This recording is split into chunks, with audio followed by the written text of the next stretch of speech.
The children of the UK lead normal lives, and guaranteed access to an education is a privilege some of us take for granted. For the children and for the teenagers of Gaza, it's a very different story. Even with the so-called ceasefire brokered between Israel and the Palestinian resistance, bombs continue to rain down on the enclave. This means that even the idea of studying is well beyond many Gazans who are desperate to go back to their lives before Israel's genocide began. Many countries across Europe have offered these people a lifeline, programs to evacuate them from Gaza and bring them to Europe to study at some of the best universities in the world. However, for these gifted students to be able to come to Britain, they either need to have full scholarships or to be able to fund themselves, something that's impossible for them to achieve, given the extortionate cost of the subsistence in the besieged enclave in which 95% of higher educational buildings have been destroyed or damaged. Luckily, some celebrities have tried to come to the rescue. 20 UK celebs have banded together with the Phoenix-based charity to organise a charity auction to be able to raise money to fund these students' costs to come here to study. Juliet, Stevenson, star of films like Truly Madly Deeply and Bend It Like Beckham, as well as many, many stage productions, is one of those donating items to the auction, and she joins me now to discuss the initiative. Juliet, welcome to the show. It's lovely to have you. Hi, good to be here. Absolutely, absolutely. Now, why was it important for you to get involved with this project? Well, for all the reasons you've just said, we take for granted that our kids or the students across the country, from 18 onwards are able to access, tertiary education and follow their dreams and study and so on. But the students in Gaza have already been through a sort of hellish 3 years of the entire infrastructure of their education being destroyed. All 7 Gazan universities have been destroyed, libraries, precious equipment, study spaces and so on. And people have been living in hunger, fear, grief, rage. And so many of these students have tried really hard to continue their studies. We have a situation now in which over 200 of them have been offered places by top British universities, which is fantastic. And the fact they have done this, these students have achieved these places not through any kind of charitable avenue, but because they have earned these places through academic merit. And on top of which, they've had to do this in incredible circumstances. We've heard stories of students climbing up mountains of rubble to try and reach a little bit of Wi-Fi signal, endangering themselves in the line of sniper fire of the Israeli, the IDF, or drone fire, just to get a bit of Wi-Fi to send their application into a university. One student crossed a very, very dangerous territory to get to a temporary Wi-Fi hub to sit an entrance exam, only for that Wi-Fi to collapse halfway through his exam. So it's just extraordinarily moving to think of what they've been through. But anyway, they have, over 200 have these places. But the British government, as you said, are saying that they can come only if they have fully funded scholarships. Well, how is a Gazan student supposed to do that? People are starving in Gaza. They haven't got the money to feed their families, let alone pay these large sums. And we're talking about a minimum of £17,000 per student. So, just as a start, and we hope it will be make a big substantial contribution, some of us have got together this auction. Well, Phoenix Space is the wonderful charity who have organised this auction. And originally the idea was that we should all donate an item that meant something to us from our own education. So I've given a book of poetry about poetry that I've had. I got it as a prize when I was at school when I was about 15, and I've had it on my bookshelves ever since. So I've donated that. But then after a while, some celebrities said, well, I don't have anything from my school days. So they have just been free then to donate all sorts of amazing things. So Gary Lineker is donating a football T-shirt that I think he's signed. Vanessa Redgrave's donating a very valuable necklace. There's lots and lots of different things in the auction, and we hope to raise a really substantial sum of money for these students so they can get to Britain to take up their places. Now, given all the difficulties you just mentioned there in terms of the Gazans' ability to generate the funds themselves to be able to come to the UK to study, why do you think the government haven't stumped up some of the money themselves? Well, look at what this government's relationship to Palestine and to Gaza has been for since the genocide began. We have been horrifically complicit in this genocide. We have continued to sell arms to Israel. That has not stopped. We are still selling arms to Israel. We are still selling parts for the F-35 bombers that, are the very bombers that are projected onto the people of Gaza and that have been responsible now for over 75,000 deaths, including 22,000 children, according to reports on the ground. So we are in many ways colluding. We have colluded, and this government has had a shocking and shameful record in relation to Gaza. We very, very much welcome that the Home Office have changed the visa application system so that students no longer have to produce biometric data, which was the case a year ago, and now they don't have to do that. So the Home Office has moved in the right direction, but it's kind of torturous to say to these students, you've got to produce these large sums of money, because there's no way they can do that. So if the government is not going to change their view on this, and we would appeal to them to do so, but if they're not, then we are asking everybody who is hearing this to either go to the auction and bid for something, or else to donate. I mean, if you don't want any of the auction items, that's fine, but please make a contribution, however small, and let's see just how much money we can raise for these students if the government are not going to change their policy. Now, I've got to ask you now, we do have a new prime minister, and one who has obviously been a little bit more kind of forthright and in terms of apologising for Labour's slow and painful response to the genocide. What kind of action would you further like to see from Andy Burnham now that we've got someone new at the helm? I mean, yes, I welcome the apology, but apology is completely meaningless unless it's put into action. Now is not the time for words. Words need to be followed up by action and a complete change of policy. So the first thing I would urge Andy Burnham to do is to stop selling arms to Israel. I mean, that is the obvious one. We should be employing sanctions towards the Israeli government, because that is the only way we will really hit them, is by sanctions and, boycotting and divestment. We have, hundreds and hundreds of British industries who are deeply implicated in commerce and trade with Israel. And the only way anything will work really is if we stand up and first of all stop selling arms, and then hit them commercially, because I think that's honestly, one of the most effective ways we can make our feelings felt. But I mean, Andy Burnham is going to have to stand up and resist a very, very powerful lobby, which will be pressurizing him not to.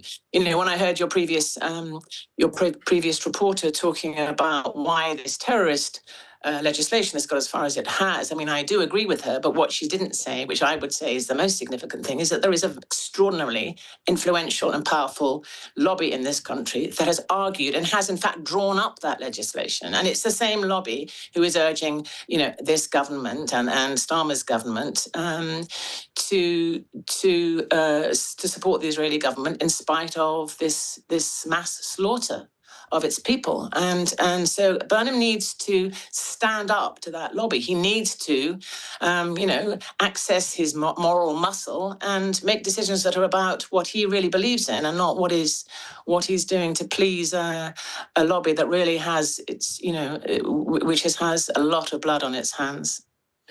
Obviously, for the last almost 3 years now, we saw the destruction of Gaza, the looting of the West Bank, the incursions into Lebanon. On a personal level, have you had any, in terms of your professional life, have you had any kind of backlash in terms of your personal support for the Palestinian cause? I mean, obviously, I get messages of hatred and so on, but. I mean, I've been working all the way through. You don't know about the jobs you didn't get. You don't know about the people who don't want to employ you because of my position. But to be absolutely honest, it doesn't really matter to me. I know that I'm living through a period we've never witnessed a live streamed genocide before. That's been said many times. I mean, I have been so sort of reshaped and altered by what I personally have lived through in the last 3 years, and many, many people I know feel the same. We've lived through something horrific. What humanity can do, what the Israeli soldiers have done to the people of Palestine. They are still denying aid. They are still withholding baby formula milk when babies are starving in Gaza. They're inflicting torture on Palestinian prisoners. They are murdering their healthcare workers. They are torturing and detaining incredibly heroic Palestinian doctors and surgeons who are just trying to save children's lives in Gaza. And what we have witnessed has been so horrific. So, really, when you ask yourself the big questions in life, what does it really matter? My career as against those things. I just feel that we have one life. and it's up to you to stand up and speak about what you believe in. And if that sounds sort of pompous or earnest, I'm not going to apologize for it, because I just feel, I just need my life. I need to align myself behind what I believe in, and then at least I feel I've done something with this life. Otherwise I would not be able to look at myself in the mirror. Really, I think many, many more people need to be standing up now. We need to be naming these things. We need to be standing up. I think bullies can only win if you allow them to win. You need to. I think there's so many ordinary people in Britain who have stood up, who've come out, who have risked a lot to join the protests and so on. And I meet them all the time, and it's a wonderful community. So I feel more supported by that community than I do feel threatened by those who oppose it. Absolutely, could not agree more with those comments. Absolutely not. Thank you very much for joining us today, Juliet. It's been an absolute pleasure. Pleasure. Thank you for having me. Now, earlier today, I also spoke to Shema Abudalu, one of the Gazan students offered a university place. In fact, 2 places in the UK. She was in Gaza when I spoke to her, and I began by asking her about her plans to come here and study. Coming to the UK, just like a dream for me, especially nowadays, with all situation happening here in Gaza, and that the education is destroyed by all it means here in Gaza. There's no schools, no college, nowhere to study or nowhere to continue my education. So if I get to the UK, I would be able to continue my journey and to attend university in the UK, which has very suitable environment for me to continue and to channel my dream there. And how much money is it that you'd need to be able to raise? I don't know exactly the amount of money, but it's a lot amount of money per student, because in order to get for like the fund, you need to get for like the tuition fund and for the other living experiment in the UK. So it would cost a lot for a student, like maybe £15 for like living expenses only per year. And obviously, it is a technological-based degree. You're looking at, I think it's either technology from York or there's computer science at the University of Edinburgh that you've been accepted on. Obviously, so that it's your dream to come here to be able to study, to be able to get even more of an education. What kind of dreams were you looking to fulfill with these kind of qualifications?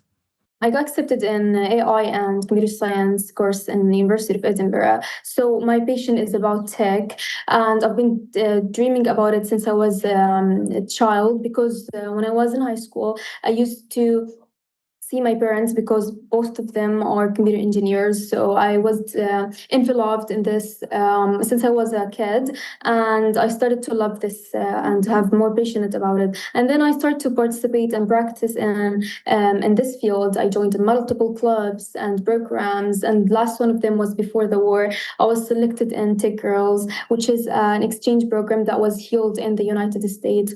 So it was like a big opportunity for me, and I think that this is the opportunity that made me what I am currently. So after that, when the war started and everything shattered, I couldn't complete my last year in high school, and it got delayed for 2 years. And finally, after a lot of obstacles, I lost a lot of people. I lost a lot of things in order to be able to achieve this. And then I got my grade 12 degree. And after that, I was able to apply for colleges in the United Kingdom. And then I got accepted in my AI and computer science course in Edinburgh, which is like a dream for me. So I feel like if I was able to get to the United States and to complete United Kingdom, and to complete this course and get this diploma and get this, I will be able to get back to the knowledge and the technical knowledge that I will learn from the UK. I will get back to my country and start and try actually to rebuild Gaza as we used to know, and even higher than this, because everything here is destroyed. So I will try to make and take the thing that I gained from the UK to my people here in Gaza, maybe to renew the educational sector, or maybe the health sector, because everything is shattered right now and destroyed. One or kind of a broader question, how has the war in general affected not just your education, but the rest of your life as well?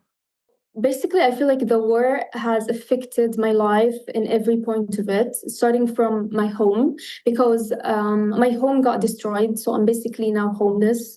And they took away my family from me. I lost my mom, my twin sisters, and my brother, and now I'm alone with my father. And I also, when I lost my mom, I got injured and I was stuck under the rubble for 3 hours.